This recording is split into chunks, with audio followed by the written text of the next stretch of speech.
न्याय की आवाज।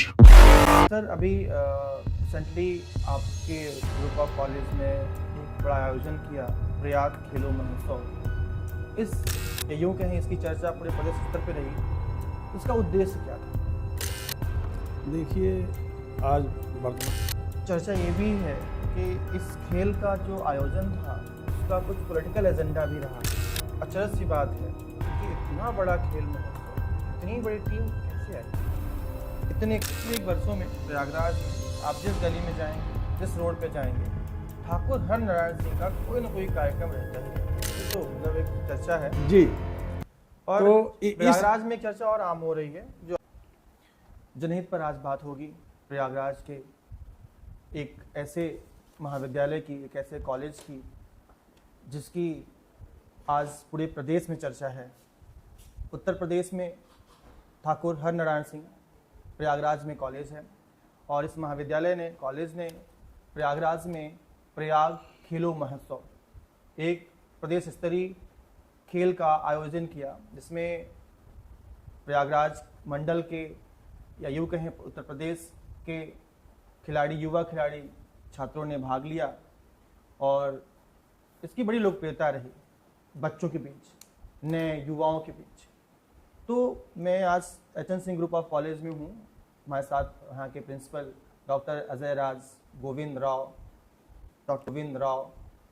डॉक्टर अजय कुमार गोविंद राव जी हैं और ये बेसिकली राम के कोला के कुशीनगर रहने वाले हैं। सर आपका बहुत बहुत स्वागत है हमारे चैनल पर। सर आप अपने बारे में थोड़ा बताइए हमारे दर्शकों को। मैं डॉक्टर अजय कुमार गोविंद राव प्रयागराज में 1981 में आया। हमारी शिक्षा दीक्षा यहीं पर हुई है, इलाहाबाद विश्वविद्यालय से। मैं एमएससी डिफिल हूँ और डीएससी अवार्डेड हूँ। बाद में हमने बीएड, एमएड, पीएचडी किया और गेस्ट फैकल्टी बॉटनी में था।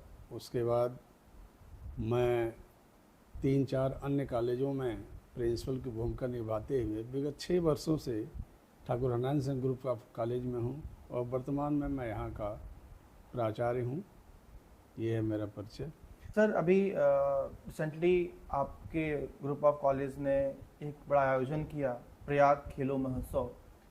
इस महोत्सव, इसमें बहुत लोगों ने बढ़ चढ़ के भाग लिया, पूरे मंडल के बच्चों ने भाग लिया, पूरे स्कूल के बच्चों ने भाग लिया। या यूँ कहें इसकी चर्चा पूरे प्रदेश स्तर पे रही। इसका उद्देश्य क्या था? देखिए, आज वर्तमान परिप्रेक्ष्य में जब युवाओं पे एक कुप्रभाव चल रहा है मोबाइल का, सभी पढ़ाई में हर जगह मोबाइल मोबाइल मोबाइल, ऐसे माहौल में जो स्वास्थ्य के लिए, मानसिक स्वास्थ्य के लिए लाभदायक है खेल शिक्षा के साथ साथ, तो खेल के प्रति आकर्षित करने के लिए हम लोगों ने योजना बनाई कि अपने महाविद्यालय परिसर से हट करके अपने शहर को देखा जाए, अपने जनपद को देखा जाए, अपने मंडल को देखा जाए और प्रदेश के सभी युवाओं को ये सूचित किया जाए, ये आभास कराया जाए कि खेल की दुनिया एक ऐसी दुनिया है जो आपके शिक्षा में एक महत्वपूर्ण भूमिका निभाती ही है, साथ ही साथ आपकी शारीरिक स्वास्थ्य और मानसिक स्वास्थ्य के लिए अत्यंत लाभदायी है। और इसलिए हमने इसका खूब प्रचार प्रसार किया और खुले मन से ओपन किया कि बिना किसी चार्ज के आप हमारे इस खेल प्रतियोगिता में भाग ले सकते हैं। और इसके लिए हमने उन युवाओं को चुना जो माध्यमिक स्तर पर शिक्षा प्राप्त कर रहे हैं, हाई स्कूल और इंटर के बच्चों को, मुख्यतः इंटरमीडिएट के छात्र इसमें शामिल हुए। लेकिन चर्चा ये भी है कि इस खेल का जो आयोजन था उसका कुछ पॉलिटिकल एजेंडा भी रहा है। नहीं, हमारा ऐसा कोई पॉलिटिकल एजेंडा नहीं था। हमारा एजेंडा एकदम क्लियर है कि हम प्रोफेसर राजेंद्र सिंह रज्जू भैया विश्वविद्यालय से एफिलिएटेड हैं, जिसमें 711 महाविद्यालय चल रहे हैं। लेकिन खेल के प्रति रुझान हमारे महाविद्यालयों में कम रहा है। विश्वविद्यालय अपने स्तर से काफ़ी प्रयास करता है और उसके तहत हमारे यहाँ 3 खेल उनके तरफ से आयोजित होता है, नौकायन, रोइंग और बोटिंग। तो ये 3 खेल हमारा महाविद्यालय पूरे इलाहाबाद मंडल के लिए जो विश्वविद्यालय हमें देता है उसको हम न केवल कराते हैं, बल्कि इसके लिए हमने उड़ीसा का टूर, चंडीगढ़ का टूर बच्चों को कराया, जहाँ पर खेल महोत्सव कराए गए, विश्वविद्यालय के लेवल पे हुए और हमारे महाविद्यालय के शिक्षक उस कार्यभार को संभाले। लेकिन जब हमने ये देखा कि इंटरमीडिएट स्तर पे कुछ इंटर कॉलेजों को छोड़ दें, जैसे सेंट जोसेफ है, बॉयज़ हाई स्कूल है और बिशप जॉनसन जैसे स्कूल हैं, DAV है, CAV है, KP है, अन्य कॉलेज केवल पठन पाठन के अलावा, मार्कशीट देने के अलावा खेल से अपने को कटते जा रहे हैं। तो हम लोगों ने जो मोदी जी का विजन था, हमारे आदरणीय प्रधानमंत्री जी का, खेलो इंडिया, खेल एक ऐसा चमक है युवाओं के लिए जो जिस पर अगर वो डिप्रेशन में जा रहे होते हैं तो भी उत्साहित हो जाते हैं। तो वहाँ से हमने ये संदेश ले करके अपने महाविद्यालय के जरिए इसको शुरू कराया और इसमें पूरे समाज को जोड़ा।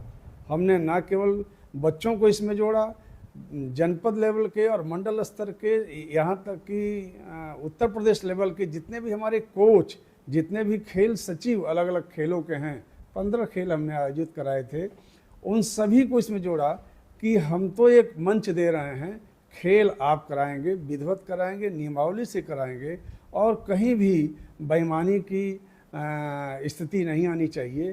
कोई भी बच्चा ये ना कह सके कि मुझे अवसर की उपलब्धता से वंचित किया गया।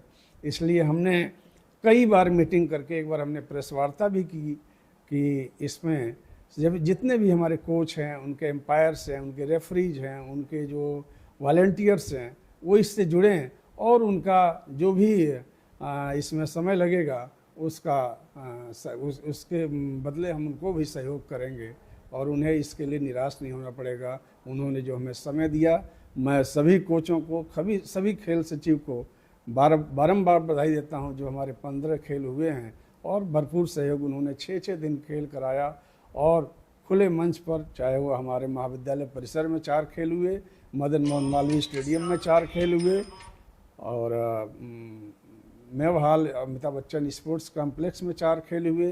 क्रिकेट का खेल हमारे KP कॉलेज ग्राउंड में हुआ और CAB इंटर कॉलेज में हमने फुटबॉल के मैच कराए और हर जगह न केवल कोच और उनकी टीम लगी हुई थी, बल्कि मैं आपको ये बताना चाहूँगा कि हम लोग 62-65 शिक्षकों की टीम लेकर अलग अलग टीम बना करके हर खेलों में वो 7 दिन का जो हमारा आयोजन था, सभी लोग दिन रात एक करके इस खेल को संपन्न कराने में अपना सहयोग किया। एक अचरज सी बात है कि इतना बड़ा खेल महोत्सव, इतनी बड़ी टीम कैसे आई? इतने खेल आपने कराए, पूरे जनपद से, पूरे मंडल से बच्चे आए, उनको संभालना क्या आसान था? क्योंकि जो जिस उम्र के बच्चे आए थे गेम को खेलने, तो उनको संभालना, मैनेज करना, इतना रैलियां किया आपने, इतने बड़े बड़े लोगों को बुलाया, सेलिब्रिटी को बुलाया, युवराज सिंह को बुलाया, मोहम्मद कैफ को बुलाया, तो कैसे इसको मैनेज किया आप लोगों ने? और उन सेलिब्रिटी को बुलाने का उद्देश्य क्या था? युवराज सिंह को बुलाने का उद्देश्य क्या था? मोहम्मद कैफ को बुलाने का उद्देश्य क्या था? देखिए, खेल में जो अरुचि की स्थिति उत्पन्न हुई है हमारे समाज में, तो हमें देखते हैं कि कौन बनेगा करोड़पति देखने के लिए बूढ़े से लेकर बच्चे तक लालायित रहते हैं, तो वह एक सेलिब्रिटी हैं। तो जहाँ तक सेलिब्रिटी के आपने प्रश्न किया, तो बिना सेलिब्रिटी के समाज के बच्चों में आकर्षण नहीं बढ़ रहा है। यहाँ तक कि किसी भी इंजीनियरिंग कॉलेज, मेडिकल कॉलेज, कहीं भी कोई कार्यक्रम हो रहा है, आज के समय में सेलिब्रिटी बुलाना आवश्यक हो गया है। तो यह तो रही सेलिब्रिटी की बात। अब आपने कहा कि आपने मैनेज कैसे किया, तो सर मैं इस मामले में अपने को गौरवान्वित, मैं फील्ड में था, मैं देख रहा था, मैं अपने को गौरवान्वित महसूस करता हूँ कि हमारे प्रबंधन में हमारे निदेशक सर स्वयं, उनके छोटे भाई विनय प्रताप सिंह सर, उनके पिताजी जो 77 ईयर ओल्ड हैं, श्री देवेंद्र सिंह चंदेल जी, हमारे कार्यालय स्टाफ के 25 लोग और 62 से 65 हमारे शिक्षक, पूरी टीम बनाकर पूरी योजना बनाती थी कि क्राउड कहीं ज़्यादा होगा तो उसको कंट्रोल कैसे किया जाएगा, कहीं अव्यवस्था होगी तो उसको कंट्रोल कैसे किया जाए। तो इसके लिए न केवल हमने बारंबार मीटिंग की, बल्कि इसके लिए police commissioner Prayagraj, ADG zone Prayagraj का, और इसके साथ साथ हमारे एक मित्र हैं RF के कमांडेंट 101 के श्री मनोज कुमार गौतम जी, हम सबके संपर्क में थे कि यदि कोई अव्यवस्था हुई तो आप हमारा सहयोग करेंगे। कोई बच्चे को चोट लग गई या कोई ऐसी क्राउड में अव्यवस्थित स्थिति आई तो जिला प्रशासन हमारे साथ था, उनको सारी नोटिसें हम बारंबार देते थे। अपने थाना करेली को, थाना जाट टाउन को, थाना सिविल लाइन को, जितने भी थाने जिस क्षेत्र में हमारे खेल हो रहे थे उनको लेटर हमने जारी किया था कि ये खेल हम करा रहे हैं और इसमें किसी भी अव्यवस्था पर अब तत्काल पुलिस प्रोटेक्शन हमें देंगे और अव्यवस्थित होने से इस खेल को शासन ने बड़ा सहयोग किया। बिल्कुल, हम बिल्कुल मानेंगे, धन्यवाद देंगे अपने जिलाधिकारी महोदय को, अपने पुलिस कमिश्नर जी को, अपने एडीजी जॉन साहब को, कि इन सब ने पूरे सहयोग के साथ कि हम आपके साथ हैं, आप खेल कराइए, कोई दिक्कत आएगी तो 5 मिनट में पुलिस फोर्स पहुंच जाएगी। पिछले 1 वर्षों में प्रयागराज में आप जिस गली में जाएंगे, जिस रोड पे जाएंगे, ठाकुर हरनारायण सिंह का कोई न कोई कार्यक्रम रहता ही रहता है, ऐसा क्यों? देखिए, ये महाविद्यालय 2007 में खुला था, मैं 2019 में यहाँ आया हूँ। जब मैंने इस महाविद्यालय की बिल्डिंग और यहाँ के इंफ्रास्ट्रक्चर को देखा तो जो विगत 6 कॉलेजों को मैं जहाँ से मैं आया था उससे एकदम अलग पाया कि यहाँ के प्रशासन में, यहाँ के महाविद्यालय के संचालन में प्रबंधन का लगातार आशीर्वाद है, कोई हस्तक्षेप नहीं है। तो यह एक ऐसा मंच मुझे मिला जहाँ मुझे लगा कि यदि शिक्षा के साथ साथ खेल और अन्य सारी एक्टिविटीज़ कराई जाए तो प्रबंधन हमारा साथ देगा। तो उस दशा में जब हमने छोटी छोटी शुरुआत की 2019 में, जब मैं आया था तो मैं आपको बताना चाहूँगा कि 1 साल में हमने छोटे छोटे 37 इवेंट्स कराए। और चूँकि मैं शिक्षा जगत से लगातार जुड़ा हूँ, कम से कम 150 डिग्री कॉलेज के शिक्षक और महाविद्यालय के हमारे जो अन्य साथी हैं, विश्वविद्यालय के जो हमारे गुरजन लोग हैं, सब हमसे जुड़े हुए हैं, तो सबने इसमें सहयोग किया। और ये इसमें मैं मीडिया को बहुत धन्यवाद दूंगा कि हमने जो भी यहाँ कार्यक्रम किए, जब हमने हिंदुस्तान को, अमर उजाला को, दैनिक जागरण को, यूनाइटेड को, टाइम्स ऑफ इंडिया को भेजा तो निश्चित रूप से वो पेपर में उसको पब्लिश किए और जो पब्लिकेशन होता था उससे कॉलेज में जो लोग कराए रहते थे इस खेल को या कार्यक्रम को उत्साहित होते रहते थे। और धीरे धीरे कारवां इस तरह से बढ़ चला कि मैं आपको बताना चाहूँगा कि ये जो 2024 चल रहा है, यह तो कुंभ का एक ऐसा प्रतिछाया हमारे ऊपर पड़ा कि जब 22 जनवरी को श्री राम जी का प्राण प्रतिष्ठा हुआ मंदिर में वहाँ अयोध्या में, उसके बाद पहला श्री राम महायज्ञ पूरे दुनिया में कराने वाला Thakur Harnarayan Singh group of college रहा। और 7 दिनों का वो महायज्ञ जिसमें अयोध्या से लेकर के चित्रकूट और तमाम जगहों के साधु संत आए। और बताना चाहूँगा कि राम तीर्थ क्षेत्र अयोध्या के श्री नित्य गोपाल दास जी भी यहाँ 2 दिन के लिए आए थे। मैं उनको बारंबार प्रणाम करता हूँ कि उनके आशीर्वाद से यहाँ पर एक धर्म कुंभ महाविद्यालय में लगा जो 7 दिनों तक चला। स्थापना दिवस का वो बिंदु था 7 फरवरी को, तो 1 फरवरी से 7 फरवरी तक वह चला। उसके बाद फिर हम लोगों ने एक योजना बनाई कि कला से वंचित रहने पर शिक्षालय की संकल्पना पूर्ण नहीं होती है, और हमने एक संगीत समारोह होलिकोत्सव के रूप में मनवाया जिसमें हमारे यहाँ कुमार विश्वास जी आए, बसु जी आए, कुमार बसु जी आए, मनोज तिवारी जी आए और कन्हैया मित्तल जी आए। और हमने केपी कॉलेज में कुछ कार्यक्रम कराए, कुछ अपने यहाँ कराए। वही तो मतलब एक चर्चा है जी। और तो प्रयागराज में चर्चा और आम हो रही है। जो आपके महाविद्यालय के निदेशक हैं डॉक्टर उदय प्रताप सिंह, उनका पॉलिटिकल मतलब ये है कि अगले किसी चुनाव में वो इस तरीके से आना चाह रहे हैं। देखिए, वो हमारे आदरणीय निदेशक सर भाजपा के वरिष्ठ नेता हैं और भाजपा से बहुत दिनों से जुड़े हुए हैं।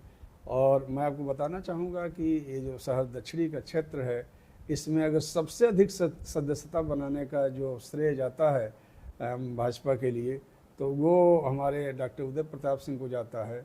उन्होंने इसके लिए तमाम समितियां गठित कर रखी हैं, 2-3 NGO भी चला रहे हैं जिसके ज़रिए वो भाजपा से अपने को जोड़े हुए हैं।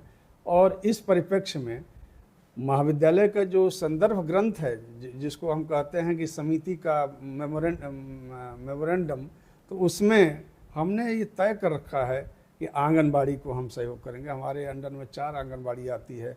हम 3 जो वृद्धा आश्रम है उसको सहयोग करते हैं। बाढ़ जब आती है सर दक्षिणी में, तो उसमें हमारे वॉलंटियर्स, चाहे स्काउट गाइड के बच्चे हों, चाहे एनसीसी के बच्चे हों, चाहे एनएसएस के बच्चे हों, वो जाकर सहयोग करते हैं। और हमारा प्रबंधन पूरा परिवार नाव लेकर उतर जाता है, राशन दे करके उनको सहयोग करता है। तो यह तो एक सामाजिक जो सरोकारता है इसमें क्या कहते हैं, शिक्षा से जुड़े हुए मामले को लेकर, तो इसमें हमारा पूरा महाविद्यालय प्रबंधन परिवार लगातार ये कि हम अगर समाज के लिए शिक्षा की व्यवस्था किए हैं, तो शिक्षा के साथ साथ जो सामाजिक हमारे कर्तव्य हैं उसको भी हम करते रहेंगे। और इसमें मैं आपको बताना चाहूँगा कि हमारे यहाँ विकलांगों से पैसा नहीं लिया जाता है, गरीब बच्चों को निःशुल्क एडमिशन दिया जाता है। यहाँ तक कि यदि कोई बच्चा बिना किसी अप्रोच के आता है कि साहब हमारे पास पैसा नहीं है फीस देने के लिए, उसको माफ़ कर दिया जाता है, उसे बहुत बहस नहीं किया जाता है। महाविद्यालय लगातार समाज के उन वर्गों को भी सहयोग करता है। जी जी, बहुत बहुत धन्यवाद आपका जुड़ने के लिए, बात करने के लिए। ऐसे ही जनहित पर हम जनहित की बात करते रहेंगे। जय हिंद, जय भारत।